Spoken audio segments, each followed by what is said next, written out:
watching News 27 at 6 with Donna Bush, Charles Glidden, Vanessa Hansen Sports, and John Foster with weather.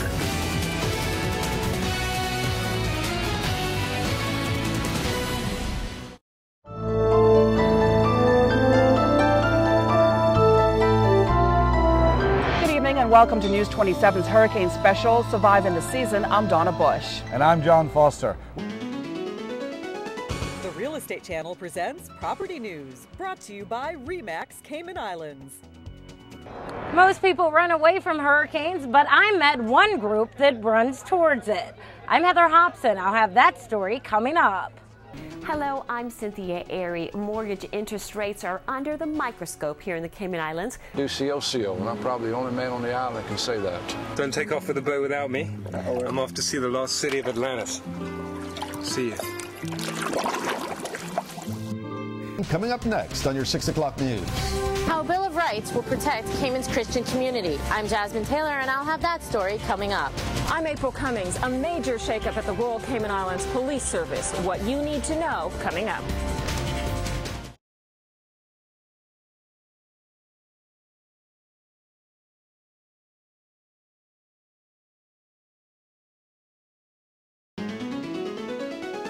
The Real Estate Channel presents Property News, brought to you by RE/MAX Cayman Islands. Hello, I'm Cynthia Airy. Mortgage interest rates are under the microscope here in the Cayman Islands. Currently, Cayman banks base their rates on the United States prime, and banks here generally offer variable rate loans, which means your interest rates could rise over time. There are very few fixed rate loans available, as some members of the Legislative Assembly want banks to explain how they determine interest rates. Mr. Kurt Tibbetts will meet with members of the Cayman Bankers Association to ask some tough questions.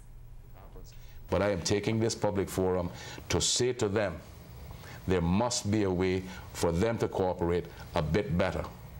And it is time that they do that. We'll let you know what happens there.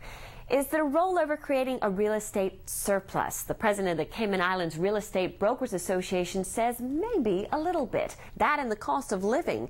Everywhere you look, there are for sale signs, and there are nearly 300 two-bedroom, two-bath homes on the market. We've heard reports of sellers dropping prices in order to move these homes. So if you're looking for a two-bedroom, two-bath, now is the time to buy. James Bovell does offer a word of caution for developers. A caution just to make sure that they've done their checks and balances on absorption, because it doesn't do anyone any good having all of these different choices out there if at the end of the day they're not going to be built. Are Cayman's building practices up to code? We've seen what happens when a Category 5 hurricane comes ashore.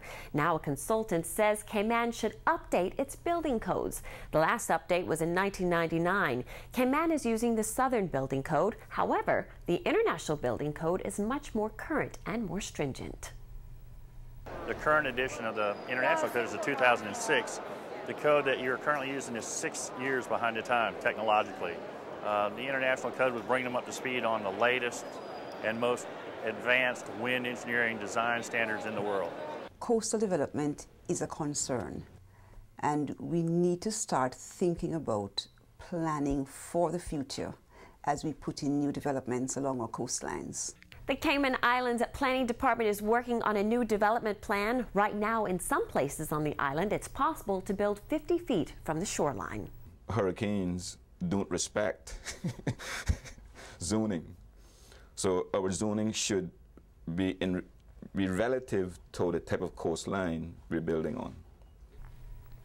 The Planning Department is trying to clear up a backlog of pending appeals. The Planning Appeals Tribunal plans to hold meetings 3 times a week over the next several months to deal with a long list of issues. The Planning Department recently underwent an efficiency audit, which discovered a variety of concerns, including customer service, response time, and red tape. Land sales are booming on our beautiful sister islands. Take a look at the breathtaking view from the Cayman Brac Bluff and you won't have to wonder why. Both the Brac and Little Cayman have seen a 260% increase in land sales over the past 3 years. The sister islands are perfect for a getaway vacation home with great fishing, spectacular scuba diving and snorkeling, as well as just plain peace and quiet. Well, that's it for this edition of the Real Estate Channel's Property News. I'm Cynthia Airy. Property News has been brought to you by RE/MAX Cayman Islands.